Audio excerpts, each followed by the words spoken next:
پھر اس پر قائم رہتے ہیں، پائیدار رہتے ہیں، باقی رہتے ہیں، اس پر استقامت کا ثبوت دیتے ہیں، تو نتیجہ یہ ہوتا ہے کہ فلا خوف علیہم ولا هم یحزنون۔ تو پھر ایسے لوگوں پر اللہ اپنے لطف و کرم کی اس انداز سے بارش کرتا ہے کہ نہ یہ خوف زدہ ہوتے ہیں، نہ یہ محزون و مغموم ہوتے ہیں۔ کیوں؟ اس کے پیچھے کا ایک فلسفہ جو کل آپ کے سامنے رکھا تھا وہ یہ کہ جب انسان استقامت کی منزل میں آتا ہے تو یوں ہی نہیں آتا ہے، جب دل سے یہ اعتراف کر لیتا ہے کہ ہمارا رب اللہ ہے، جب اس منزل میں انسان ہو جاتا ہے، خدا اسے مل جاتا ہے، تو پھر نہ کسی چیز کا ڈر رہ جاتا ہے، کیونکہ انسان ڈرتا ہے تو کھونے کا خوف ہوتا ہے، انسان رنجیدہ ہوتا ہے تو کسی اپنی عزیز چیز کے دور ہو جانے یا بچھڑ جانے سے ہوتا ہے، لیکن جب عزیز ترین ہستی سے خود کو وابستہ کر لیا جسے خدا کہتے ہیں، تو نہ کسی چیز کے کھونے کا ڈر ہے، نہ کسی چیز سے محروم ہونے کا افسوس ہے۔ ایک سوال پڑھتے محمد والے محمد پر،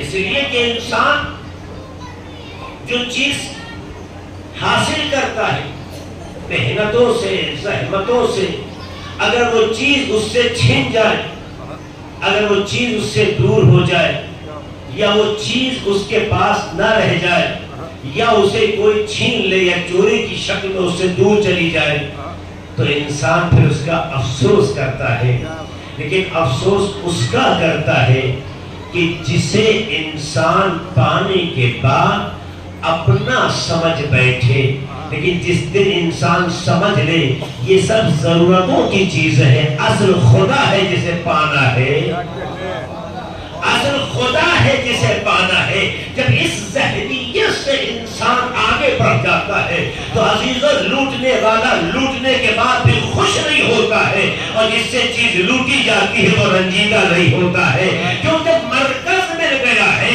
تو جو عطا کے بہانے تلاش کرتا رہتا ہے وہ جیسے کل تک دیتا رہا ہے کل بھی دیتا رہے گا، تو جس کے پاس عطا کا مرکز حاصل ہو جائے اسے چیزوں کے کھو جانے کا خوف نہیں ہوتا ہے، چھینو کا کیا، اس لیے فدق کے چھیننے والوں نے غصب کو کر لیا فدق، مگر اہل بیت کو فقیر نہ بنا سکے اور وہ خود فدق کو حاصل کر کے امیر نہ بن سکے،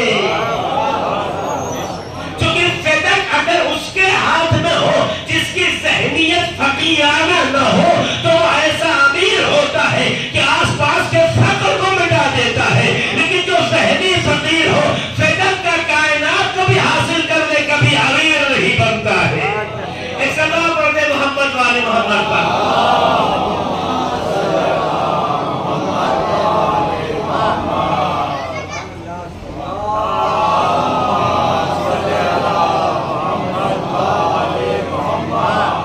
یہ ہے وہ واقعیت، یہ ہے وہ سچائیاں جسے سمجھنے کی ضرورت ہے، یوں ہی اثر نہیں پیدا ہوتا ہے کسی چیز کا، جب آپ اپنے وجود کو، اپنی ہستی کو اس سے وابستہ کر لیں جو واقعی موجود واقعی ہستی ہے، تو پھر انسان مٹتا نہیں ہے۔ مگر ہزاروں بار یہ بات آپ نے نہیں سنی ہے، اگر انسان کا وجود قطرہ ہو جائے، انسان کا وجود ایک قطرے میں تبدیل ہو جائے، ایک بوند میں تبدیل ہو جائے، ابھی یہ بوند زمین پہ ڈال دی جائے تو کیا ہوگا؟ زمین اسے سمو لے گی، یا ہوا اسے خشک کر دے گی، یا لوگ اسے چل کے رون کر اسے ضائع کر دیں گے۔ اگر ہمارا وجود ایک قطرے میں تبدیل ہو جائے، ایک بوند میں بدل جائے، تو اسے اگر آپ عام راستوں پہ چھوڑ دیں تو یا وہ خشک ہو جائے گا، یا زمین جذب کر لے گی، یا لوگ اسے پیر سے رون کر مٹا دیں گے۔ لیکن اگر یہی قطرہ کسی دریا میں پڑ جائے، دریا میں ڈال دیا جائے، تو کیا وہ قطرہ مٹ جائے گا؟ آپ سب کہیں گے جب تک دریا کا وجود ہے اس قطرے کا وجود رہے گا۔ بس یہی انسان کی حقیقت ہے، بات کو سمجھانے کے لیے کہنا چاہتا ہوں، یہی انسان کی حقیقت ہے۔ اگر اپنے وجود کو جسے ہم ہستی کہتے ہیں، اپنی حقیقت کو جسے انسان کا وجود کہتے ہیں، اگر انسان اپنے اس وجود کو فنا فی اللہ کر دے تو یہ ایسے ہی ہے جیسے کوئی قطرہ کسی دریا میں پڑ گیا ہو۔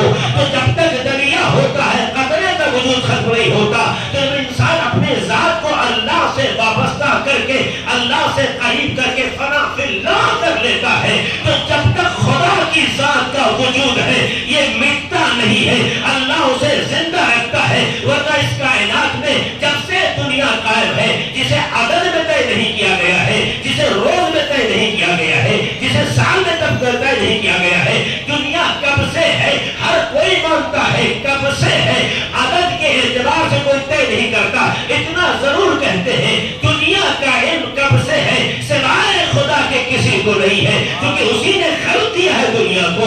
وہی چونکہ ازلی ہے، ہمیشہ سے ہے، اس لیے اسے پتا ہے کہ دنیا کب خلق ہوئی ہے۔ وہی ابدی ہے، یعنی دنیا کے مٹنے کے بعد بھی اس کی ذات رہے گی۔ تو ذات خدا کے علم ہے کہ دنیا کب سے ہے، کب تک رہے گی، مگر عام انسانوں کو نہیں پتا ہے۔ مگر جب سے دنیا قائم ہوئی ہے اس میں لوگ آتے گئے چلے گئے، آتے گئے چلے گئے، یہاں تک کہ ہم نے دیکھا ہمارے ذات میں، ہمارے رشتوں میں، ہمارے اپنے افراد میں، قرابت داروں میں بھی لوگ پیدا ہوتے ہیں، مر جاتے ہیں۔ اولاد ماں باپ دادا کو بھی ایک پیڑھی دو پیڑھی سے زیادہ یاد نہیں رکھ پاتی ہے۔ یہی وجہ ہے نئی نسل سے اگر پردادا کا نام پوچھا جائے تو وہ بہت مشکل سے بتا پائے گا۔ تو عزیزوں اپنی دنیا میں ہم نے دیکھا ہمارے رشتوں میں، عزیزوں میں جن کا بلڈ ریلیشن ہے، جن کا خون سے رشتہ ہے، تین نسل اگر آگے بڑھ جاتی ہے تو پچھلی نسل کی یاد نام بھی یاد نہیں رہ جاتا ہے۔ عزیزوں دنیا میں تین نسل کے آگے بڑھنے کے بعد آسانی سے نام یاد نہیں رہ جاتا ہے، تو اس کا تذکرہ کیا کیا جائے گا؟ لیکن کچھ ہستیاں ایسی ہیں جو کائنات میں کم سے کم عدد کے اعتبار سے، زمانے ظہور کے اعتبار سے 1400 برس کا تفاصلہ دے کے کہا جاتا ہے، جنہیں اہل بیت کہتے ہیں کہ 1400 برس پہلے اہل بیت کا ظاہری وجود جو اللہ نے اس کائنات میں قائم کیا تھا وہ وجود 1400 برس پہلے گزرا ہے، لیکن آج بھی اس کا تذکرہ جب ہوتا ہے ایسا لگتا ہے یہ کل کے رشتے ہیں، ان کا کل وجود رہا ہے، یہ کل زندہ تھے آج بھی زندہ ہے۔ یہ احساس کب پیدا ہوتا ہے؟ یہ احساس اس وقت پیدا ہوتا ہے جب کسی کا وجود اس حقیقت کے وجود میں غرق ہو جائے، فنا ہو جائے، تو اسے ایسا زندہ رکھتا ہے کہ زمانے گزر جاتے ہیں مگر یاد پرانی نہیں ہوتی۔ سلام علیہ محمد والے محمد کا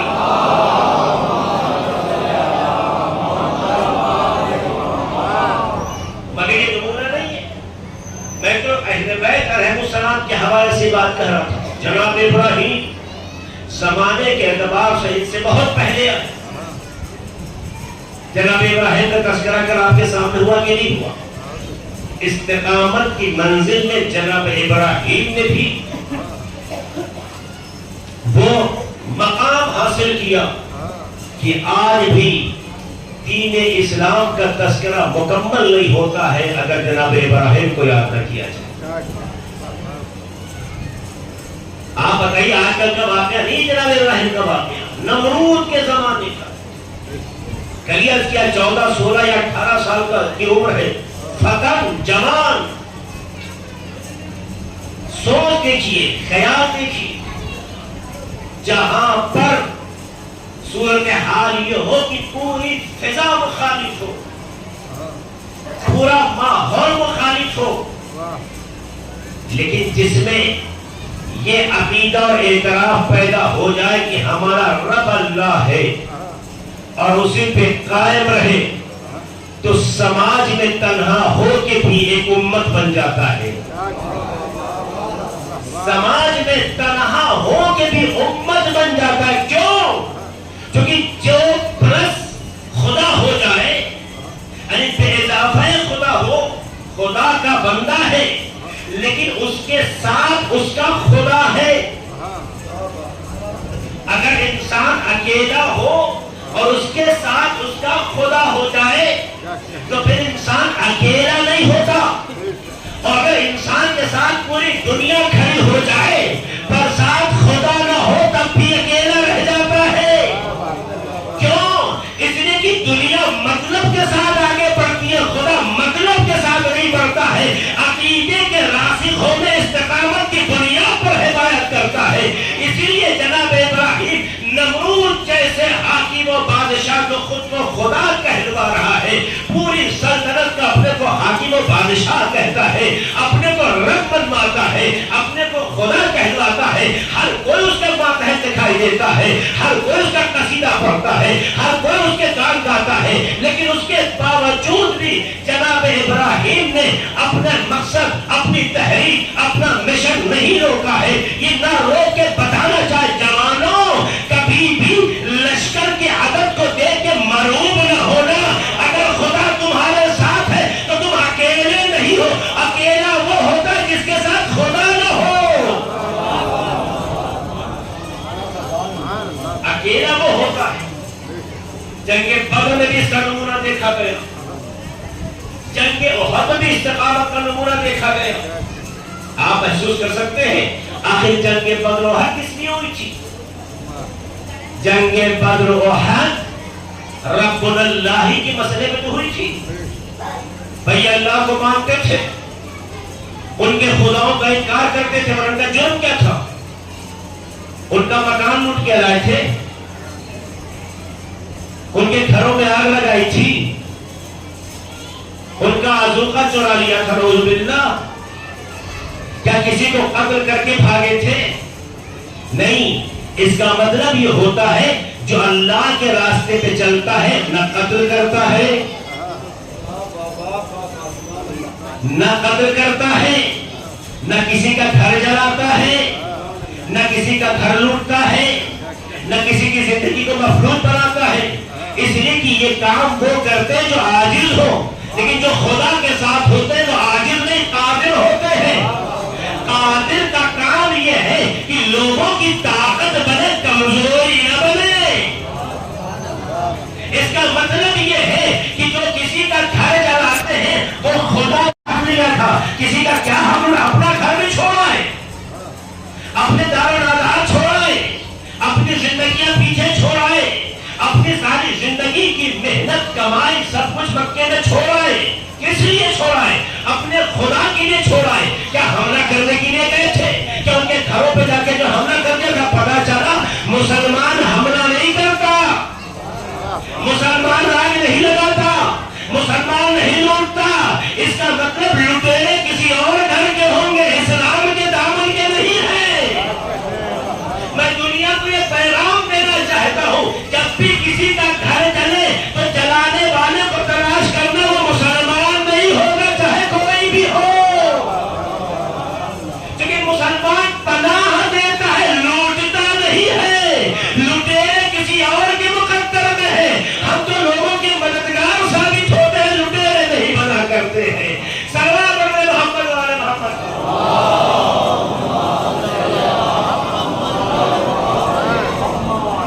اور کیجئے گا تو کیا تھا وہاں؟ جنگ بدر میں 313 مسلمان کا لشکر، 313 عدد۔ آپ بتائیے کس کے مقابل؟ 1000 لوگوں کے مقابل 3 گنا دشمن کی طاقت، 3 گنا دشمن کی طاقت، 1/3 اسلام کی طاقت، مسلمان کی طاقت۔ یہ جنگ بدر صرف سننے کی چیز نہیں ہے، ہر زمانے میں بدر ہو سکتی ہے۔ یہ بدر تاریخ میں ہونے والا واقعہ صرف نہیں ہے، بدر ایک ایسا عمل ہے جو واقع تو ہوا کسی زمانے میں، مگر اس کے اثرات، اس کی جھلک ہر دور میں رونما ہو سکتی ہے۔ کل بھی ہمارا رب اللہ ہے، اس پر قائم رہنے والوں کو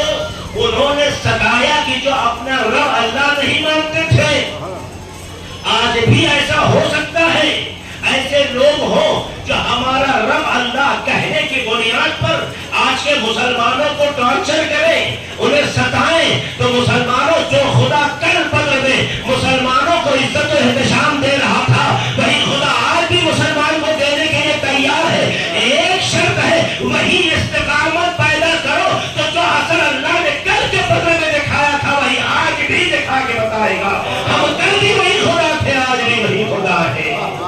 سلام پڑھنے محمد والے محمد پر۔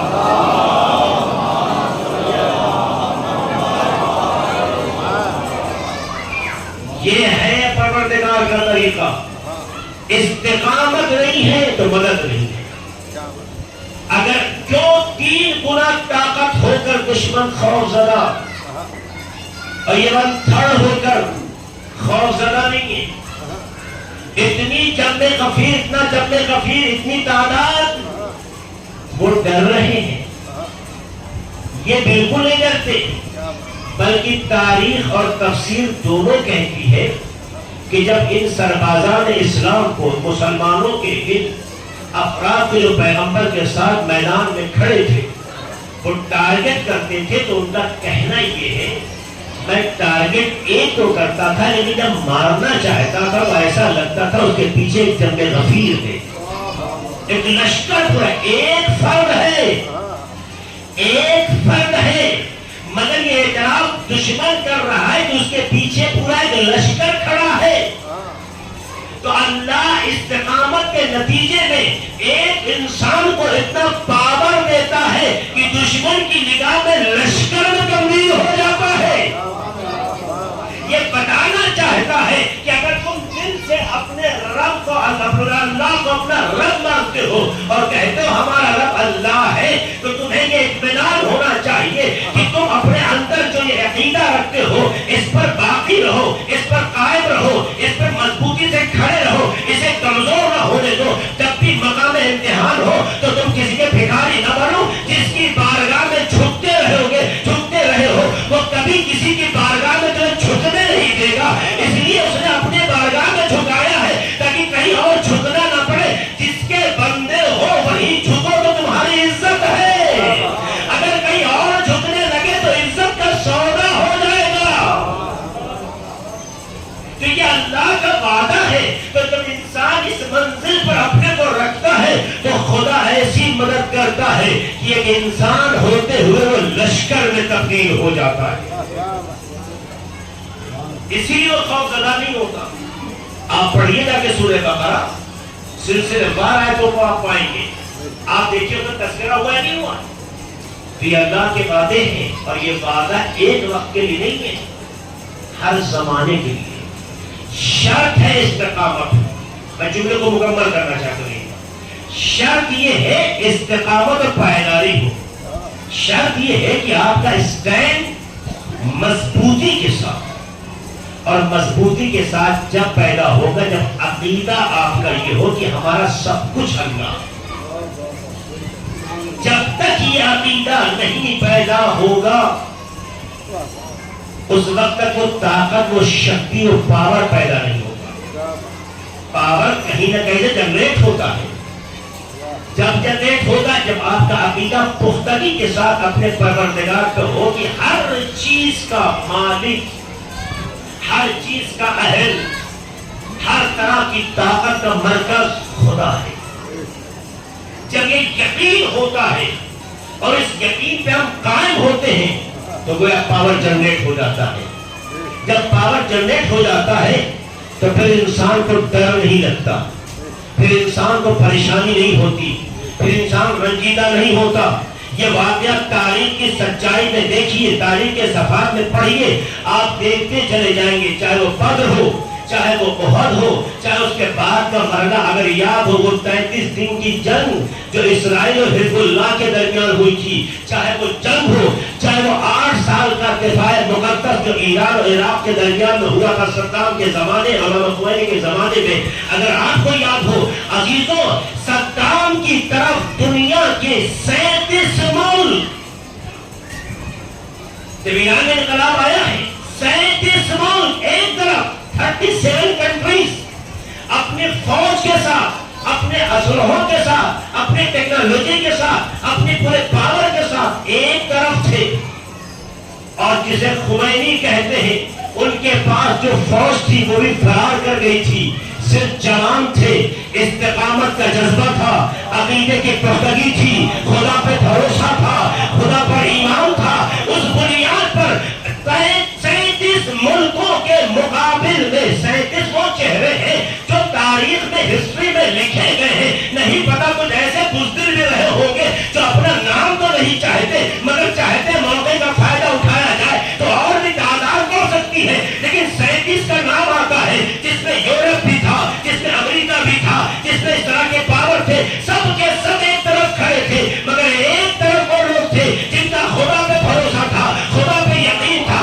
خدا پر ایمان تھا۔ نتیجہ یہ ہوا ایک دو دن نہیں 8 سال جنگ چلی، مگر تمام طاقت کے رکھتے ہوئے بھی ٹینک ان کے پاس تھے، میزائل ان کے پاس تھے، انہی کے میزائل گرتے تھے تو یہ اٹھا کے واپس حملے کی شکل میں کرتے تھے۔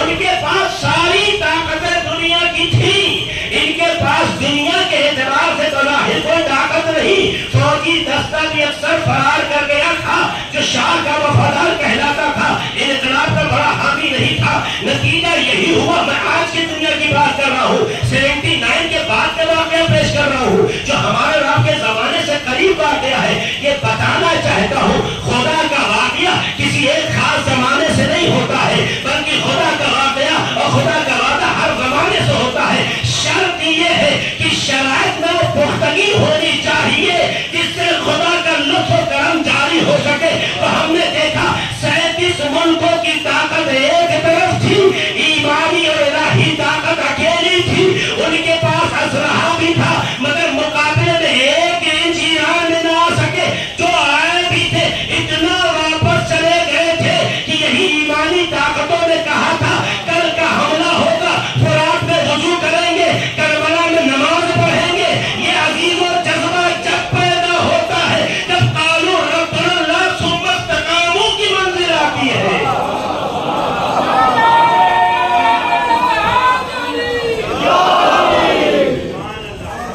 یہ منزل جب پیدا ہوتی ہے جب ثم استقاموا کی منزل آتی ہے، استقامت شرط ہے۔ آپ بتائیے اگر ہمارے آپ کے گھر پہ کوئی بہن جائز یا ناجائز کی نہیں ہے، فرض کیجئے، ایک ایگزامپل دے رہا ہوں، اگر پابندی لگائے، اگر کوئی پابندی لگائے، سوشل واک آؤٹ کرے، اعلان کر دے۔ یاد ہے پچھلے سال بھی ہم نے مجلس میں بات کہی تھی، کیونکہ پچھلے سال ہمارے دیش کے کچھ صوبوں میں یہ نعرہ لگا تھا کہ ان کی دکانیں بند کر دی جائیں، ان کی دکانوں سے نہ خریدا جائے، ان سے رابطہ نہ رکھا جائے۔ سب باتیں پچھلے سال کافی ہائی لائٹ ہوئی تھی۔ اسی زمانے میں لاسٹ ایئر میں نے یہ بات کہی تھی، پھر یہاں جملہ کہہ کے بات کو مکمل کرنا چاہتا ہوں۔ عزیزوں، یہ حادثہ نہیں ہے، کل بھی ہوا ہے، آج بھی ہوگا، کل بھی ہو سکتا ہے، کیونکہ شیطان صفت انسان ختم نہیں ہوتا جب تک دنیا ہے۔ تو اگر شیطان صفت ختم نہیں ہو سکتے تو رحمان صفت بھی تو ہو سکتے ہیں۔ لہذا آئے اپنے عقیدے کو پختہ کرے۔ اگر کوئی ایسی پابندی لگا بھی دیتا ہے تو اکثر یہ دیکھا ہے کہ لوگ گھٹنے ٹیک دیتے ہیں، لوگ مجبور ہو جاتے ہیں۔ صاحب اگر ہماری دکان سے سامان نہیں لیا گیا تو میرے بچوں کا کیا ہوگا؟ صاحب اگر ہمارا یہ فائدہ نہ ہوا تو ہماری زندگی کا کیا ہوگا؟ ہماری فیملی کا کیا ہوگا؟ ویسے وہ کیسے دکھائیں گے؟ ایک بار بجائے پبلک کی مدد پہ محتاج بننے کے خدا سے بھی مدد مانگی ہوتی، ایک بار خدا سے بھی مدد مانگی ہوتی، راستہ اس سے بہتر کوئی فراہم نہیں کر سکتا، نہ کل کر سکا، نہ آج، نہ کل کر سکتا ہے۔ ایک بار اس سے مدد مانگی ہوتی۔ ایک محلے کی دکان پر اگر کوئی سیاسی خباثت کی بنیاد پر اس طرح کی سوچ، اس طرح کی فکر، اس طرح کی وچار دھارا لے کر آئے تو لوگ ذہنی طور پر پریشان ہو جاتے ہیں، کہتے صاحب ہم کیا کریں گے، ہائے وہ کیسے کییں گے، اب ہم کہاں جائیں گے، ہمارا کیا ہوگا، ہمارے بچوں کو کیا ہوگا۔ یہ فریادیں شروع ہوتی ہیں نہیں،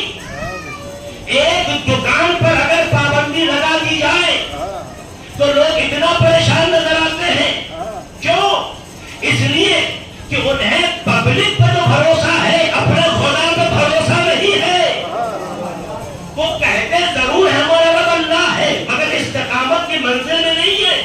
اگر استقامت کی منزل میں ہو تو دشمن کا حربہ دشمن ہی کو کمزور بنا دیتا ہے. اگر یہ بات سمجھ میں نہ آئی ہو تو میں آپ کو بتاتا ہوں. آپ کو یاد ہے نا ابھی کچھ سال پہلے امریکہ کا پریزیڈنٹ اوباما تھا, یاد ہے نا اوباما نے کیا کہا تھا؟ ایران میں جب سے خمینی کے ذریعے سے انقلاب آیا ہے پابندیوں پر پابندی, سنشن پہ سنشن, پابندی پہ پابندی لگاتے لگاتے ہم نے سوچا تھا ایران کو گھٹنے پہ ٹکا دیں گے, ایران کو گرگران میں مجبور کر دیں گے, ایران کو دھول کی دھول چڑھا دیں گے, ایران کے ساتھ ایسا کر دیں گے ویسا کر دیں گے. جتنی طاقت تھی پوری طاقت کو استعمال کر کے ہم نے دیکھ لیا جتنی پابندی لگائی اتنا ہی اس نے ترقی کی. تو اوباما نے کہا تھا ایران کی ترقی کی وجہ سب سے بڑی یہ ہے کہ ہم نے پابندی لگا کر سوچا تھا کہ اسے کمزور بنا دیں گے, لیکن یہی ہماری غلطی تھی. ہم نے پابندی لگا کر اسے پنپنے کا, اسے بیدار ہونے کا, اپنے شعور کا استعمال کرنے کا, اپنے جوانوں کی طاقت کو سمجھنے کا, اپنے پروردگار سے جڑے ہونے کا ہم نے موقع فراہم کیا. نتیجہ یہ ہو گیا اگر ایران کو آگے بڑھنے سے روکنا ہے تو پابندی ہٹاؤ, تعلقات بناؤ, کیونکہ پابندیوں سے دنیا جھکتی ہے, خدا والا جھکاتا ہے جھکتا نہیں ہے. سلام محمد علی محمد پر.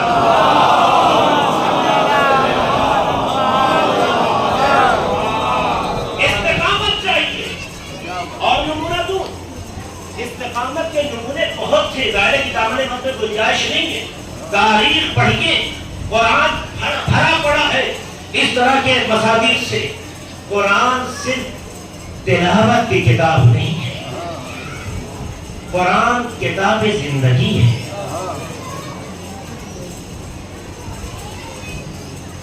آپ قرآن کو صرف تلاوت تک محدود نہ رکھیں, اسے اپنی زندگی میں آنے کا موقع دیں. یہ آپ سے کیا کہتا ہے اسے سمجھنے کی کوشش کریں. اس کے بعد دیکھیے کہ آپ میں طاقت کیسی پیدا ہوتی ہے. بات کو میں یہاں تک لگایا ہوں تو بات کہتا ہوں چلو. تو یہ ہر دور میں دشمن طاقتیں اس طرح کے مراحل پیدا کرتی رہیں گی اور وہ اپنے مشن میں آگے بڑھتے ہیں, اچھے اچھے لوگوں کو گھٹنے ٹکا دیتے ہیں. آپ دیکھیے پچھلے سال ایسا لگا تھا جیسے ہوڑ لگی ہوئی ہو قرآن چلانے. مزے کی بات یہ ہو گئی کہ یورپ کنٹریز میں ایسے بھی ملک سامنے آئے جن کی عدالتوں نے قرآن جلانے کا فیصلہ بھی دے دیا. آپ دیکھیے آپ قرآن چلا سکتے ہو. جانتے نہیں ساری چیزیں میڈیا میں تو کوئی بات کہی نہیں رہا ہوں جو پردے میں ہے. وہ باتیں جسے یقیناً آپ نے سوشل میڈیا اور میڈیا میں دیکھا ہوگا, اسٹڈی کیا ہوگا, ضرور پڑھا ہوگا, ضرور دیکھا ہوگا. قرآن چلانے کی ہوڑ, یہاں تک ایک ایسا بدبخت ہمارے دیش میں پیدا ہوا جس نے کہا 26 آیتیں قرآن کی نہیں ہے, اسے نکال دینی چاہیے. جس نے قرآن پر شک کی نگاہ کی اس کی زندگی ایسی مٹیا میل ہوئی کہ دھوبی کا کتا نہ گھر کا نہ گھاٹ کا, نہ غیر نے اپنایا نہ اپنوں کے لائق رہ گیا. جو خدا کی کتاب پر شک کی نگاہ ڈالتا ہے نہ دنیا اس کی ہوتی ہے نہ آخرت ہوتی ہے. اے کاش قرآن کی اصلاح کرنے والا اپنی وچار دھاراؤں کو قرآن سے صحیح کر لیتا تو دنیا میں بھی جینے کے لائق ہوتا, آخرت کے بھی قابل بن جاتا.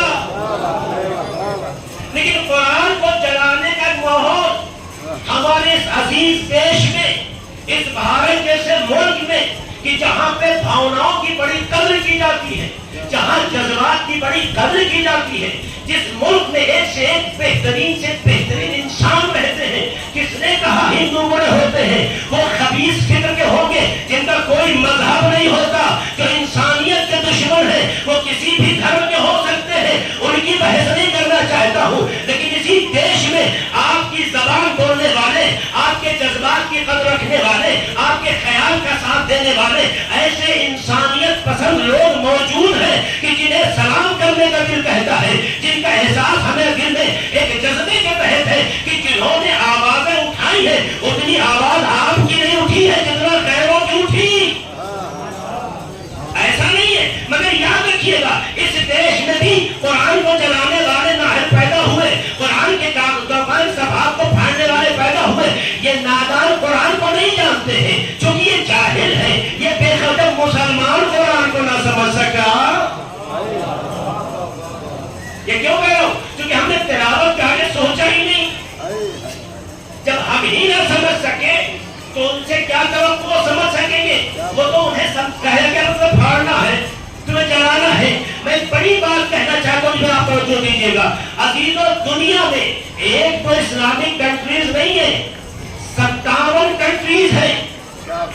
57 کنٹری وہ ہے جن کے ملک کے لیے لکھا گیا کہ اسلامک کنٹری، اس کا مطلب یہ ہے ان کا قانون اللہ کا ہے، ان کے یہاں کتاب قرآن ہے، ان کے یہاں دین اسلام ہے۔ یہ تمام خوبیاں ہونے کے باوجود بھی اتنا قرآن چلایا گیا، اتنا قرآن کی توہین ہوئی، اتنا قرآن کی حرمت کو پامال کیا گیا۔ مجھے اتنا بتائیے کس ملک نے اپنے قرآن اسلامک قرآن، اللہ الہی قرآن، دینی کتاب کی حفاظت کے لیے آواز بلند کی ہو؟ کسی میں دم نہیں ہے کہ ایک بسم اللہ الرحمن الرحیم جا کے UN میں پڑھ کے بتا دے، UN میں جا کے بسم اللہ الرحمن الرحیم کہہ کے بتائے کہ میں بھی مسلمان ہوں۔ سبھی مسلمان ملک کے نمائندے ہیں، 57 ملکوں کے نمائندے پائے جاتے ہیں، مگر آج تک ان کی تقریروں میں بسم اللہ نہیں ہے۔ مگر ایک شیر جب استقامت کی بنیاد پہ کھڑا ہوتا ہے جسے سید ابراہیم عیسی کہتے ہیں،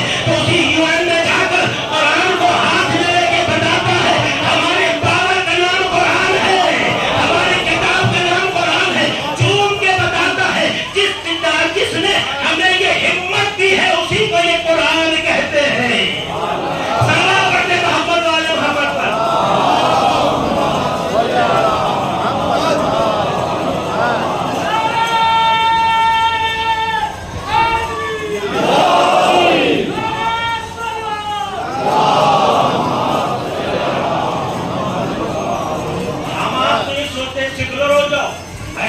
نہ بولو، غلط کبھی نہ بولو، اس کی اجازت نہیں ہے۔ صحیح بولنے کا سلیقہ سیکھو، کیونکہ حق بات کبھی بری نہیں لگتی۔ شاید ہم حق بولیں مگر حق بولنے کا سلیقہ اگر اچھا نہ ہوگا تو حق ضائع ہو جائے گا۔ وہ تو کہتا ہے ہم کچھ بھی حق بولیں گے چاہے کچھ بھی ہو جائے، ایسا کیوں سوچتے ہیں؟ حق کو بولے، حق کے سلیقے سے بولے، حق کے آداب سے بولے، حق کی تہذیب کے ساتھ بولے۔ ہو ہی نہیں سکتا کہ بات اچھی ہو اور اپنا اثر نہ دکھائے۔ شاید ہمارے بولنے کا سلیقہ اچھا نہیں ہے، شاید بات پہنچانے کا انداز اچھا نہیں ہے، شاید ہمارا موشن ایسا نہیں ہے، شاید ہمارا ریئیکشن ایسا ہے جس کی بنیاد پر ہماری بات کا وزن ختم ہو جاتا ہے۔ میرے جوانوں، اپنی بات کا وزن اگر رکھنا چاہتے ہو تو گفتگو کے آداب سیکھنے ہوں گے، بات کرنے کا سلیقہ آنا ہوگا۔ اگر آپ کے اندر گفتگو کا سلیقہ پیدا ہو جائے تو آپ کی زبان سے نکلنے والے کلمات، الفاظ تمہارے ہوں گے، طاقت خدا کی بن جائے گی۔ آپ کر کے تو دیکھیے، تو انسان بہت سیکولر ہو جاتا، صاحب یہاں نہیں، ہم اپنی بیٹیوں اور بہنوں کو، خواتین کو لے کے نہیں صاحب حجاب چھپا لو، نقاب اتار لو، تمہیں مسلمان سمجھ کے مارا نہ جائے۔ بھائی یہ کون سا رب اللہ ہے؟ جب رب اللہ کہنے کے بعد حالات سے اتنے خوف زدہ ہو جائیں کہ نقاب ہٹا لو تو پھر استقامت کہاں سے آئے گی؟ پھر استقامت نہیں ہوگی تو ڈر ہی تو پیدا ہوگا۔ اب سمجھ میں آیا؟ ہم میں اور فلسطینی خواتین میں یہی فرق ہے۔ فلسطینی خواتین نے شوہروں کو راہ خدا میں دے دیا، اولاد کو راہ خدا میں دے دیا، بیٹوں کو راہ خدا میں دے دیا، کتنی عورتوں کو راہ خدا میں دے دیا، مگر ان کا حوصلہ اور جذبہ دیکھیے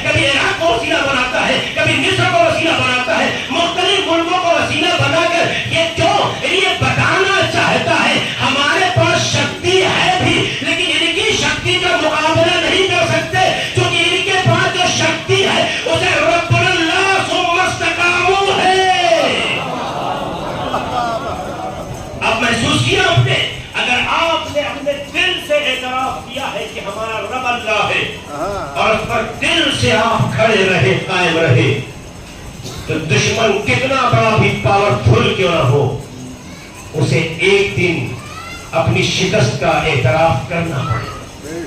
اور بڑے بڑے کمانڈرز نے اعتراف کیا ہے جو باقاعدہ میڈیا میں آ چکا ہے. جا کے گوگل پہ سرچ کیجیے کہ کچھ بھی کر لو حماس کا مقابلہ نہیں ہو سکتا، حماس کو ختم نہیں کیا جا سکتا، انہیں نہیں توڑا جا سکتا. یہ باتیں کیوں نہیں جا رہی ہیں؟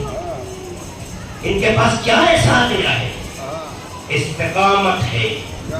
جب پیدا ہو جائے تو بڑی بڑی طاقتوں کو گھٹنے ٹکانے پہ مجبور کر دیتی ہے. یہی بات میں آپ کے سامنے رکھنا چاہتا ہوں. اللہ نے یوں ہی نہیں کہا. بات کو جلدی سے مکمل کر دوں. سورہ فصلت کی آیت نمبر 30 سے ابھی تک جو میں نے آپ کو آیت سنائی تھی سورہ احقاف کی آیت نمبر 13 تھی. اب سورہ فصلت کی آیت نمبر 30 اللہ کیا کہتا ہے؟ ان الذین قالوا ربنا اللہ، وہ لوگ جو کہتے ہیں ہمارا رب اللہ ہے، ثم استقاموا، پھر اس پر استقامت سے قائم رہتے ہیں، یعنی استقامت کے ساتھ کھڑے رہتے ہیں، قائم رہتے ہیں، پائیدار رہتے ہیں، پیچھے نہیں ہٹتے، مضبوطی کے ساتھ اس کا سہارا لیے کھڑے رہتے ہیں. اللہ کہتا ہے تتنزل علیہم الملائکہ، ان پر ملائکہ کا نزول ہوتا ہے. اللہ کیا کہتا ہے کہ جتنے استقامت ہوتی ہے، استقامت کے لیے رب اللہ پہلی شرط ہے. بغیر جب تک اللہ نہ ہو رب استقامت نہیں آ سکتی. استقامت کی پہلی منزل کا نام رب اللہ ہے. آپ کو اللہ پر یقین رکھنا ہوگا کہ وہ ہمارا رب ہے. رب کا مطلب ہر مشکل کا حل اس کے پاس ہے. کیونکہ پروردگار ہے، پالنے والا ہے، ہمارا پالن پوشن کرنے والا ہے. وہ حقیقت میں ہمارا رب ہے، ہمارا رازق ہے، ہمارا خالق ہے. یہ سب باتیں میں کہہ چکا ہوں، صرف بات کو ذہن تک دوبارہ لا رہا ہوں تاکہ سلسلے کو ملا سکیں. جب یہ منزل آتی ہے ثم استقاموا، پھر استقامت کا ثبوت دیتے ہیں. تب شروع بھی کہا ہم نے ایسا انسان طرح نہیں ہوتا، لشکر میں تبدیل ہو جاتا ہے. تتنزل علیہم الملائکہ، اس پر ملائکہ نازل ہوتے. حالانکہ ملائکہ کو اللہ ہر جگہ نازل نہیں کرتا. ملائکہ یا معصومین کے روزوں پہ نازل ہوئے یا سورہ قدر کی بنیاد پر شب قدر میں جو حجت الہی ہے اس پر نازل ہوتے ہیں. تنزل الملائکۃ والروح، سورہ قدر پڑھتے نہیں پڑھتے؟ ملائکہ ہر جگہ نہیں آتے. یا معصومین کے قبروں پر، مزاروں پر. روایتیں اس سلسلے میں کافی کتابیں موجود ہیں. یا حجت الہی جہاں ہوگا وہاں پر ملائکہ کا نزول ہوگا. ابھی کام آپ کا تلاش کریں حجت الہی کہاں ہے. اللہ کہتا ہے ملائکہ نازل ہوتے ہیں جہاں پر حجت الہی ہوتا ہے، جہاں پر حجت الہی ہوتی ہے. اب یہاں تک بات آ گئی تو میں کہنا چاہتا ہوں ملائکہ کا نزول معیار پہ ہوتا ہے، چہروں پہ نہیں ہوتا. جہاں معیار ہو، رب اللہ مضبوطی سے ہو، استقامت کا جذبہ پیدا ہو جائے تو پھر اللہ وہاں پر ملائکہ کا نزول. اس کا مطلب یہ ہے کہ معصومین کے اگر روزوں پر ملائکہ کا نزول ہو رہا ہے، ملائکہ نازل ہو رہے ہیں، تو یہ بات مسلم ہے کہ رب اللہ کی منزل پہ بھی ان کا کوئی جواب نہیں ہے، استقامت کے معیار پہ بھی کوئی ان کا ثانی نہیں ہے. تو اس منزل پر وہ ہے حجت الہی جو ہے وہ بھی رب اللہ کے معیار پر کسی کا کوئی مقابل اس کا نہیں ہے، اس کا مقابل نہیں ہے. اور دوسرا مرحلہ استقامت میں بھی کوئی اس کا ثانی نہیں ہے. تو یہ ساری خوبیاں اللہ نے اپنے اولیاء کو، اپنے اوصیاء کو، اپنے خاص مخلوق کو ان کے معیار پیدا کی ہے. کیونکہ رب اللہ بھی کمال کا ہے، استقامت بھی کمال کی ہے. تو اللہ بتانا چاہتا ہے جہاں یہ دو عنصر رہیں گے وہاں پر ملائکہ کا نزول ہوگا. چاہے وہ کل کے باکمال لوگ ہو، چاہے وہ آج کے باکمال لوگ ہو، جہاں پر یہ خوبی ہوگی وہاں پر اللہ ملائکہ کو بھیجے گا. تو اب جو سوچئے جس پر اللہ ملائکہ کو نازل کرے، ملائکہ معصوم ہے، جس پر ملائکہ کو نازل کرے، اس کا مطلب یہ ہے کہ اس نے اپنے کہ اس ایمان و عقیدے کی بنیاد پر خدا کے نزدیک اپنا وہ اعتراف پا لیا ہے کہ خدا معصوم ہستیوں کو اس پر نازل کر کے بتانا چاہتا ہے کہ یہ اب عام لوگ نہیں ہیں، کل تک عام رہے ہوں گے لیکن یہ اولیاء اللہ بن چکے ہیں۔ تو کیا ہوگا؟ اللہ تخافوا ولا تحزنوا، اور وہ کہیں گے تم خوف زدہ نہ ہو، رنجیدہ نہ ہو، وَأَبْشِرُوا بِالْجَنَّةِ الَّتِي كُنْتُمْ تُوعَدُونَ، اور اس جنت کی خوشخبری دی جاتی ہے جس کا وعدہ کیا جا چکا ہے۔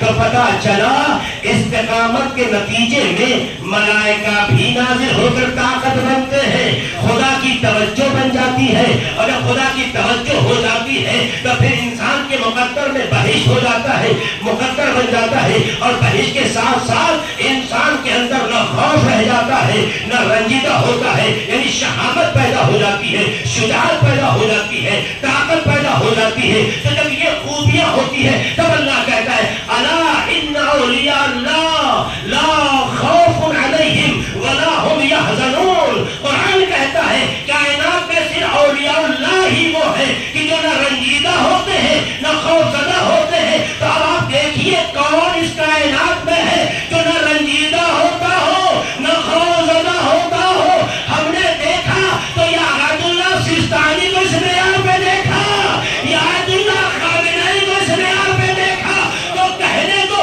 اگر آج کے کائنات کے ولی اللہ ایسے ہیں تو جو عصر میں ولی اللہ علی ہو،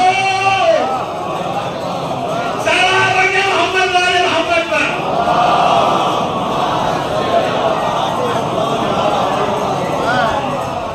اس لیے علی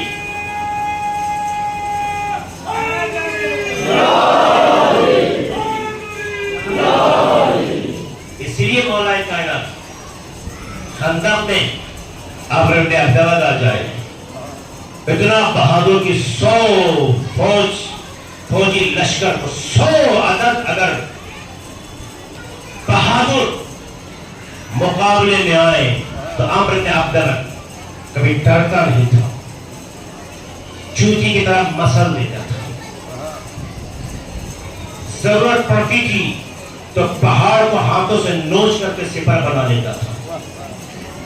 کئی مقامات پہ بڑے بڑے جانوروں کو ہاتھ میں اٹھا کے اس نے اپنے لیے سپر بنایا۔ اس کی دیکھی طاقت کے بارے میں لکھا گیا،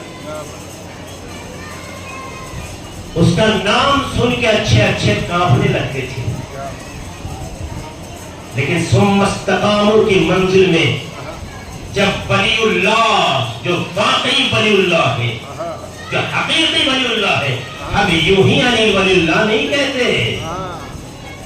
علی ولی اللہ کہنے کی وجہ یہ ہے کہ رب اللہ نے بھی علی کمزور نہیں، ثم استقاموا کی منزل میں بھی علی کا کوئی مقابلہ نہیں۔ جب یہ دونوں خوبیاں اکٹھا ہوئی تو علی ولی اللہ کہلائے، ہم نہیں کہتے قرآن کہلائے۔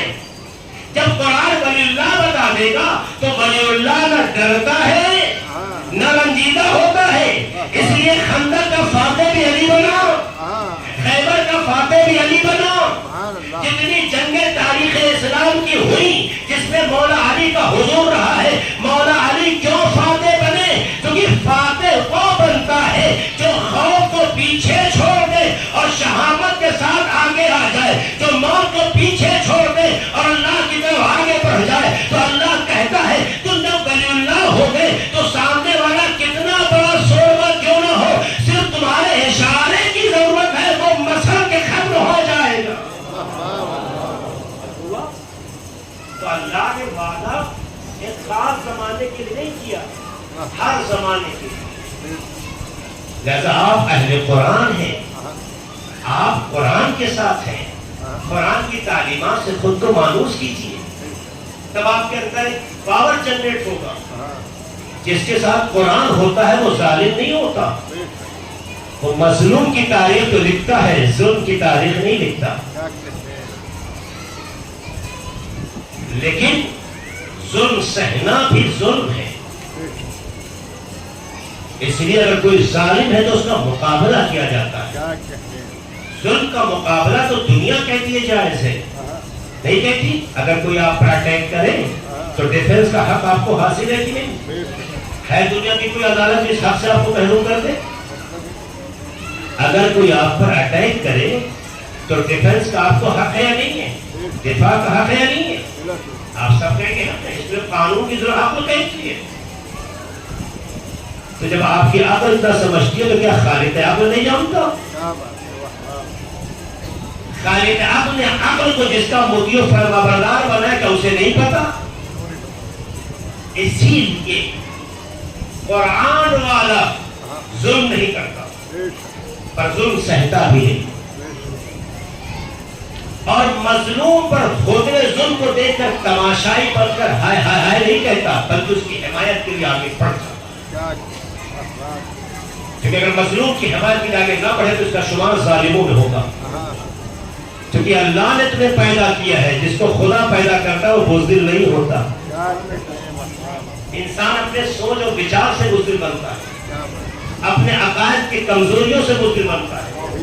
اس کے پاس رب اللہ ثم استقاموا ہو بزدل نہیں ہوتا ہے. میں بات کو یہی تمام کرنا چاہتا ہوں کیونکہ دامن وقت میں گنجائش نہیں ہے. میرے عزیزوں، میرے جوانوں، یہ دنیا آپ کے لیے بنائی گئی ہے. اس دنیا میں رہنے کا اسی کو حق ہے جسے اللہ نے زندگی دی ہے. اسی دنیا میں اپنی تاریخ آپ خود لکھتے ہیں. اب آپ اپنے بارے میں کیا لکھنا چاہتے ہیں یہ پورا اختیار آپ کو ہے. تاریخ آپ کو اچھا کہے یا برا کہے، انسان مانے یا کچھ اور سمجھے، اچھا کہے یا برا کہے، میں آپ کو کرنا ہے. ایسا بنو کہ تم گزر بھی جاؤ تو لوگ تمہارے وجود کے لیے حسرت رکھیں. اے کاش وہ ہوتے، اے کاش وہ ہوتے. اہل بیت کے لیے تاریخ میں یہی ملتا ہے کہ جہاں جہاں بھی آپ نے قدم رکھا وہاں کے لوگ آپ کے مرید ہو گئے، اور بعد میں نااہلوں نے جب ان پر ظلم کیا تو ہر کسی نے آپ کی قیمت سمجھی اور کہا اے کاش وہ ہوتے. کوفہ بھی یہی کہہ رہا. کوفے نے امام حسین کو جو دعوت دی تھی، کوفے کے لوگوں نے جو خط لکھا تھا، وہ مولا علی کے زمانے اقتدار میں مولا علی کا جو انصاف، عدالت، انسانیت، حق پسندی کا جو ماحول دیکھا تھا، انہیں یقین تھا اگر کوئی حق دلا سکتا ہے تو ان کا بیٹا حسین، اگر کوئی انصاف کر سکتا ہے تو ان کا بیٹا حسین، کیونکہ علی کا زمانہ دیکھ اسی طرح. تو کوفیوں نے امام حسین کو جو بلایا تھا وہ ان کے والد کا زمانہ دیکھا تھا. تو باپ کا زمانہ اتنا آئیڈیل تھا کہ زمانے کے لوگ بیٹے کو بھی باپ کا ہی وارث سمجھ کے اسی نگاہ سے یاد کر رہے تھے. یہ اہل بیت کا زمانہ کتنا بدل جائے، ماحول کو کتنا بدل دیا جائے، حق کا اعتراف ہی بن کے رہتا ہے، چاہے اسے کتنا دبا دیا جائے. حالات کے تحت ممکن ہے حق کچھ دن کے لیے دبایا جا سکے مگر حق کو ختم نہیں کیا جا سکتا.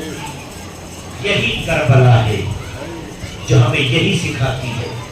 ربنا اللہ ثم استقاموا کی منزل میں کربلا نے ہمارے ذہنوں کو جو بیدار کیا وہ یہی ہے. ہر زمانے میں کل یوم عاشورا و کل ارض کربلا، یہ صرف سینہ پیٹنے کے لیے ہے. آپ نے جہاں سنا ماتم شروع کر دیا. یہ کل یوم عاشورا کا مطلب کیا ہوتا ہے؟ ہر دن عاشورا ہے. اس کا مطلب یہ ہے کہ 10 محرم سن 61 ہجری کا ہی صرف نام عاشورا نہیں ہے، ہر دن عاشورا ہے. چونکہ عاشورا ایک حقیقت ہے، عاشورا ایک سچائی ہے، عاشورا ایک صداقت ہے، عاشورا حق کی ایک کتاب ہے، عاشورا حق کا پاسباں ہے، عاشورا روح مذہب ہے، عاشورا روح انسانیت ہے، عاشورا جان انسان ہے. عاشورا اسی لیے آج بھی ہے. بکل ارض کربلا، ہر زمین کربلا، وہ چاہے میور وہار ہو چاہے کوئی اور خطہ ہو. جب آپ کے ذہن میں جذبہ کربلا کی جگہ کا ہوگا تو خود بخود اس کی حرمت و تقدس کا خیال رہے گا. ان باتوں سے محتاط ہو جائیں گے کہ جو کربلا کے لیے زیب نہیں دیتے. یہ وہ سچائی جو ماتم کے لیے نہیں ہے، صرف یہ وہ سچائی ہے جو ہماری روح اور ہماری جان کا حصہ ہو جانا چاہیے. تو آج بھی کربلا آپ کو دعوت استقامت دیتی ہے. آج بھی کربلا اور عاشور آپ کو حق کی طرف دعوت دے کے کہنا چاہتے ہیں کہ ربنا اللہ ثم استقاموا کی منزل میں آؤ، ملائکہ تمہارے اوپر نازل ہوں گے. دشمن تم سے خوف زدہ ہوگا، تمہارے دل سے ہر کسی کا خوف نکل جائے گا. جب خوف نکل جاتا ہے تو طاقت پیدا ہوتی ہے، اور جب طاقت پیدا ہوتی ہے تو پیاسا بدن کیوں نہ ہو، نہ تیروں سے ڈرتا ہے، نہ نیزوں سے خوف زدہ ہوتا ہے، نہ پتھروں کے حملے سے کمزور پڑتا ہے. دشمن جتنا اٹیک کرتا رہے، استقامت کی منزل نے جو جوش دیا ہے، جب تک روح بدن میں قائم ہے، نہ وہ تلوار سے کمزور پڑتا ہے، نہ وہ نیزوں سے کمزور پڑتا ہے، نہ وہ اس طرح کی حرکتوں سے جو دشمنوں نے کی. آپ دیکھیں کربلا میں چھوٹا بچہ ہے تو کیا جذبہ ہے، نوجوان ہے تو کیا حوصلہ ہے، اور اگر ایک جوان ہے تو کیا اس نے قدرت کا مظاہرہ کیا ہے. دنیا سوچتی رہ جائے، ان پیاسوں کا کوئی جواب نہیں لا سکتا جو سرزمین کربلا پر اصحاب حسین اور حسین کے گھر والوں نے پیش کیا. اے عزاداروں، یہ ایام جتنے تیزی سے آگے بڑھ رہے، تاریخ کی مناسبتوں میں درد کا اضافہ ہوتا چلا. کربلا میں بے رحمی کے ساتھ شہدائے کربلا کو شہید کر دیا گیا. ان کے اہل حرم کو اسیر کر کے لے جایا جا رہا. لے جانے میں کیا کیا دشمنوں نے، صرف میں منظر کشی کرنا چاہتا ہوں. آپ اس منظر میں بہت روئیں گے. کچھ جملوں کی میں اجازت چاہتا ہوں. انہیں جب کربلا سے اسیر بنا کے لے جایا جانے لگا تو پتہ ہے آپ کو، ان کے ہاتھوں کو پس گردن باندھ دیا گیا. مجھے آپ بتائیں کہ آپ خود ایک دن کوشش کیجئے تھوڑی دیر کے لیے کوئی آپ کا ہاتھ نہ باندھے، آپ بھی اپنے ارادے سے ہاتھ کو پیچھے کچھ دیر کے لیے پکڑ لیجیے. آپ کے بازو جواب دینے لگتے ہیں، آپ کی رگوں سے خون کی روانی تھکنے لگتی ہے، آپ کی نسیں، آپ کے رگیں کھینچ جاتی ہیں. ہوتا ہے نہیں ہوتا ہے. آپ اپنے ہاتھوں کو کچھ دیر اپنے ہی ہاتھ سے پکڑ کے رکھیے. اے عزادارو، جہاں رسیوں سے باندھا گیا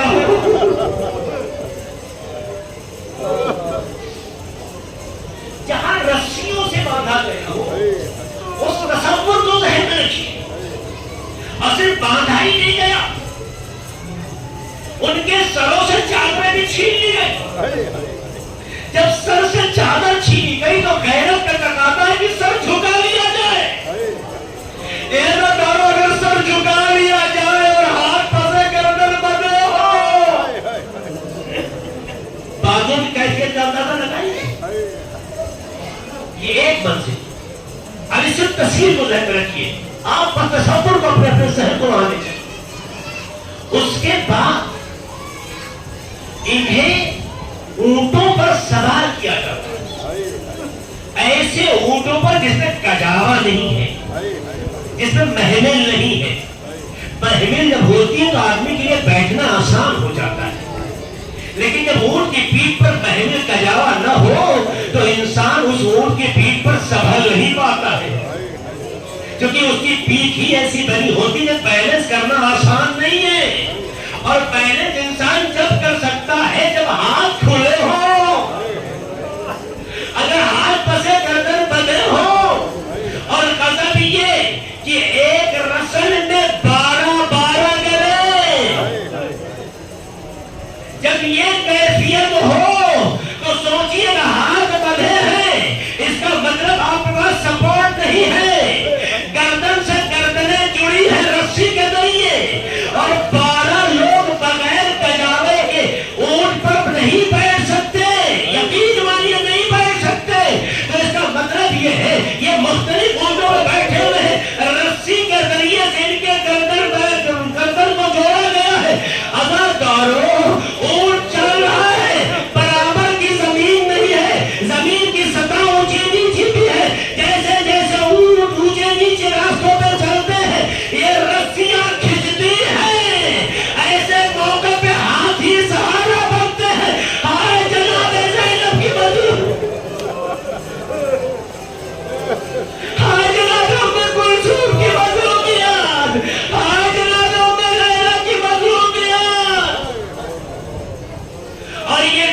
جو اونٹ پہ بیٹھے ہیں وہ قد اور سن کے اعتبار سے ایک جیسے نہیں ہے، بڑے بھی اس میں ہیں، چھوٹے بھی اس میں ہیں۔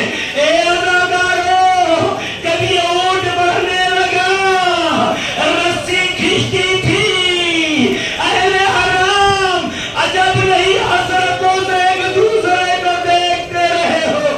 اے اداکاروں، تاریخ میں ایسا کہیں نمونہ نہیں ہے جو اہل حرم کی اسیری میں دیکھا گیا کہ اپنے گود کے پالے بچوں کو اونٹ کی پوچھ تشریف کرتے، ان کی پوچھ تشریف کرتے دیکھا، رسیوں کا کھچاؤ بڑھا، ارے بچے تڑپ کے جان دے بیٹھے۔ ارے سوچو ان ماؤں میں کیا گزری ہوگی جن کے اپنے بچے آنکھوں کے سامنے تڑپ کے دم توڑ رہے۔ سوچے اللہ تعالیٰ، یہ کربلا یوں ہی ہمارا درد نہیں ہے، کربلا یوں ہی ہمیں رونے پہ مجبور نہیں کرتی، کربلا کا ذکر ہمارے دلوں کو یوں ہی نہیں جا پاتا۔ اس میں ظلم بہت ہوئے، ان کی خطا کیا تھی، ان کا جرم کیا تھا، انہیں کنوں کس کا حق چھینا تھا، ان کے پاس تو جو کچھ تھا سب نے دیا تھا۔ اس کے بعد بھی انہیں اس انداز سے غضب تو وہاں ہو جاتا ہے جیسا کہ بعض کتابوں میں ملتا ہے کہ جناب سکینہ کو الگ ایک اونٹ کی پشت پہ باندھ دیا گیا تھا۔ ظاہر ہے کہ اونٹ کی پیٹھ پر جب انسان کو باندھا جائے گا تاکہ اس کا بیلنس بنا رہے اور گرے نہیں، تو یقیناً اس کا اونچا جو اٹھا ہوا حصہ جسے کوہان کہتے ہیں، یقیناً اس کا سہارا لیا جائے گا۔ ہائے بچی کیسے باندھی گئی یہ تو ہم نہیں جانتے، مگر تاریخ کے صفحات بتاتے ہیں کہ جب جناب سکینہ دنیا سے گزری اور ان کو غسالہ غسل دیتے وقت لباس اتارنا چاہ رہی تھی تو کپڑے کے ساتھ بدن کی کھال جنہیں غسالہ پوچھتی ہے، اور اس بچی کو کوئی بیماری تو نہیں کرنے، کوئی بیماری نہیں، تو آخر ماجرا کیا ہے؟ اداکاروں علماء نے لکھا اس کی وجہ جناب سکینہ کا اونٹ کی کوہان پر باندھنا، جس سے جب اونٹ چلتا تھا سینے پہ دباؤ پڑتا تھا، رس رس کے خون نکلتا تھا۔ ارے جناب سکینہ کا لباس ان کے خون سے، ان کی کھال سے اس طرح پیوست ہو گیا کہ بچی کی زندگی میں یہ لمحہ آیا۔ بس اداکاروں آخری جملہ ہے اس گفتگو کا، یہ قافلہ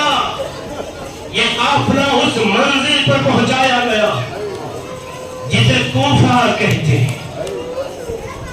بس ایک منظر ہے جو آپ کے سامنے رکھنا چاہتا ہوں۔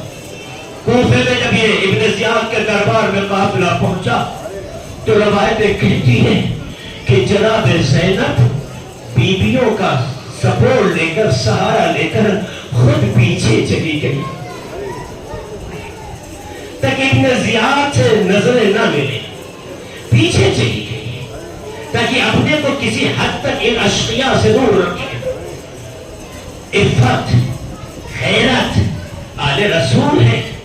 جناب زینب گوشے میں ابن زیاد کہتا ہے یہ کون، یہ کون، یہ کون، کہتا وہ جو گوشے میں کون کہا، یہ زینب، یہ زینب ہے۔ اس کے بعد جملہ دیکھیے کیا کہتا ہے، دو چار ایسے جملے نفسیاتی استعمال کیے کہ کوئی بھی عورت ہونا تو کلیجہ منہ کو آ جائے، کوئی بھی عورت ہونا تو تڑپ تڑپ کی جان دے دے۔ کہا دیکھا خدا نے کس طرح سے تمہارے گھر والوں کو رسوا کیا، کس طرح سے تمہارے گھر والوں کو ختم کر دیا، کس طرح سے تم کو اسیر بنا کے ذلیل کیا۔ وہ نفسیاتی جو بہن کربلا میں 18 بھائی دے کر آئی ہو، حسین و عباس جیسے بھائی کو کربلا میں چھوڑ کے آئی ہو، اس بہن کے زخموں کو کریدا گیا۔ دیکھا تمہارے ساتھ خدا نے کیا کیا، ایک جملہ سن استقاموا کی منزل پہ زینب نے پیش کیا. ما رأیت الا جمیلا ابن زیاد، تو مجھے کہتا رسوا کیا، میں نے اپنے پروردگار سے سوائے خوبصورتی اور اچھائی کے کچھ نہیں دیکھا. یہ شہید ہوئے ہیں، یہ ہمارے نانا کے پاس ہے، حوض کوثر پہنچ چکے ہیں. ان کے درجے کیا ہوں گے تمہیں پتا چلے گا. جس دن تم رسوا و ذلیل ہوگے یہ عظیم نظر آئیں گے. جناب زینب نے جملہ کہا، اتنے میں غصے میں آگے کہتا قتل کر دیا جائے. جناب زینب گھبراتی نہیں ہے، کیونکہ جو ولی اللہ کی منزل پر آ جائے وہ گھبراتا نہیں ہے. لوگوں نے روکا کہ یہ خاتون پر نہیں ظلم کیا جا سکتا ہے اس طرح دربار میں. اس کے بعد اس کی نگاہ جناب ابن سجاد کی طرف گئی. یہ کون ہے؟ کہ یہ علی ہے.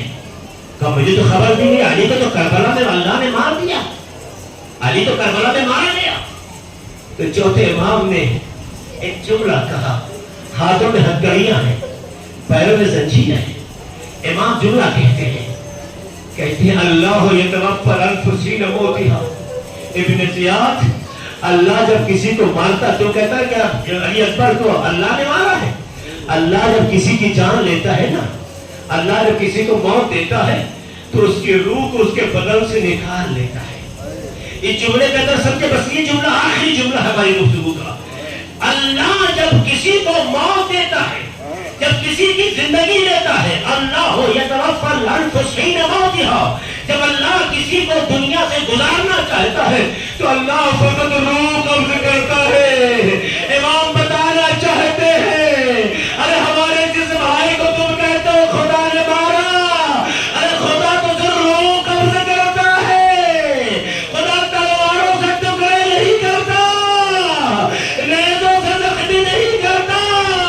ارے میرے بھائی علی اکبر کو جس بے رحمی کے ساتھ کربلا میں مارا گیا کہ جب میرا بابا ان کے جنازے کے پاس پہنچا تو کہا قتل اللہ قومان قتلوا یا بنی البلبہ. اے میرے لال، اللہ اس قوم کو تباہ کر دے جس نے تمہیں پور پور میں تبدیل کر دیا.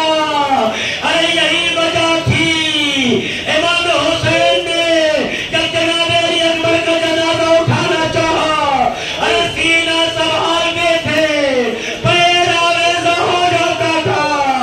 ارے پیر سنبھالتے تھے تو سینہ جھول جاتا تھا، کیونکہ بدن کو ہر جگہ سے پور پور دیتا. ان اللہ و انا الیہ راجعون. سيعلم الذين ظلموا أي منقلب ينقلبون. بار اللہ تجھے واسطہ بتا محمد کا ہمارے اس مختصر عمل قبول فرما. بار اللہ تجھے واسطہ بتا محمد کا تیرے حسین کے عزادار جہاں میں جان مال عزت آبرو کی حفاظت فرما. خدا تیرے حسین کے عزادار دنیا میں جہاں کہیں ہو، خدایا ان کے توفیقات میں اضافہ فرما. خدا جو بیمار ہوں جن بیماری سے دوچار ہوں انہیں شفائے کامل و عاجل عطا فرما. خدا بہت سے لوگ بیمار ہیں جو یہاں نہیں آ سکے، بہت سے لوگ بیمار ہیں جو دعاؤں کے منتظر ہیں، چاہتے ہیں کہ انہیں ایسے موقع پہ یاد رکھا جائے.